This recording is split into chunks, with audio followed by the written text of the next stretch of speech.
It's taken Ferrari a while to develop a four-wheel drive production car, but the FF is nothing short of astonishing. A thoroughly modern front-engined Ferrari with all-wheel drive and 4 seats, it's like no vehicle ever to wear the prancing horse. One thing's for sure, it's hard to ignore. When developing the rocket ship 599 GTO, Ferrari discovered that putting so much power through the rear wheels of a front-engined car could frequently make the vehicle borderline undrivable, especially in the wet. Needing to rely heavily on its electronics to prevent an unwelcome entry at wreckedexotics.com, the 599 GTO's specialist clientele accepted its spiky nature in return for a wild and singular ownership experience. That sort of dynamic repertoire would be less apposite in a 4-seater Ferrari, a car the Italian company needed on its books, with the 612 Scaglietti getting long in the tooth and Porsche muscling in towards Ferrari's heartland with its Panamera.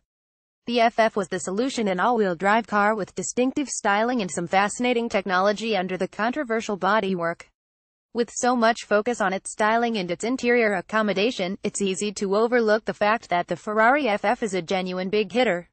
Its 6.3-liter V12 features direct fuel injection and cranks out 651 bhp at a screaming 8,000 revolutions per minute.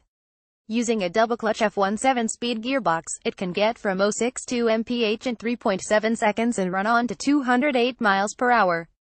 Don't for a moment think Ferrari has gone soft with the FF. It's not Ferrari's first four-wheel drive car, that distinction going to the 408 prototype of 1987, but it is the first such car to make series production. In the 408, a clever hydraulic coupling directed drive to the front wheels when traction was lost at the back. The FF's 4RM transmission uses a similar system, but instead of a huge prop shaft running from front axle to rear, the FF features a hydraulic coupling running from the front of the engine to direct the drive to the front wheels via half shafts. The payoff is a four-wheel drive system that weighs 50% less than conventional systems. The rear wheels are driven via a lightweight prop shaft that only needs to run from the very back of the rear-slung gearbox. The Ferrari FF, which stands for Ferrari 4, thus generating all sorts of brain-numbing tautologies, isn't a car that rests easily on the eye. Unveiled at the 2011 Geneva show, it has challenging angles and is very color-sensitive. Almost universal opinion cited that the white display car at the Geneva show worked a whole lot better than the red one. I was able to lever myself into the back of one and can confirm that space is indeed reasonably good.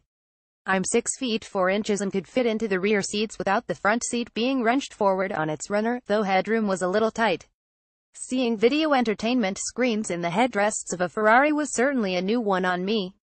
The 450-liter boot can be extended to 800 liters as the rear seats fold down independently. This means that the FF offers more luggage space not only than any other car in its category, but also many four-door saloons. I reckoned I might get a pair of skis in diagonally. There can't be many cooler cars in which to arrive at Courchevel. The interior styling won't be a great surprise to anyone who owns a current Ferrari.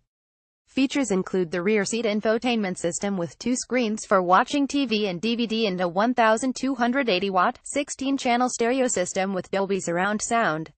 Other equipment included as standard Brembo carbon ceramic brakes and some ultra-lightweight aluminum wheels for starters.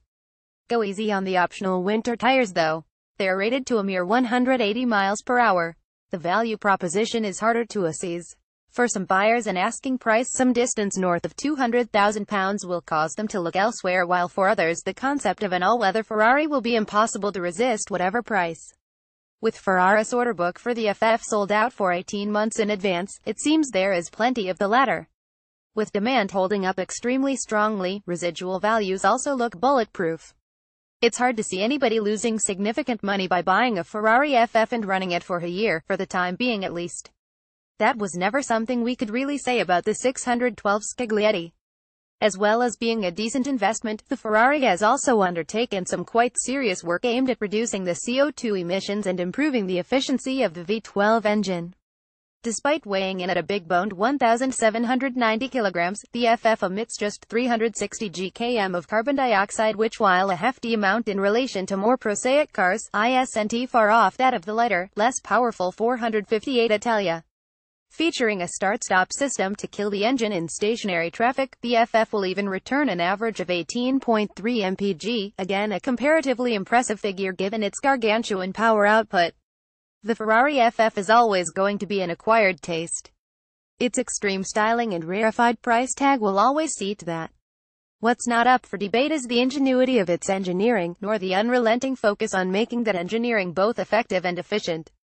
The Italian company is plumb in the middle of a rich vein of form at present, and the FF continues that streak. With room for four and plenty of luggage capacity in the back, Ferrari claims the FF is a car that opens Ferrari ownership to those looking for a more practical and robust type of vehicle. If your wallet can stand it in the styling appeals, it's a car that would be very hard to resist. The figures model Ferrari FF price above £200,000 engine 6.3-litre V12 producing 651 bhp transmission double clutch F1 7-speed performance 062 mph in 3.7 seconds top speed 208 miles per hour economy 18.3 mpg CO2 emissions 360 gkm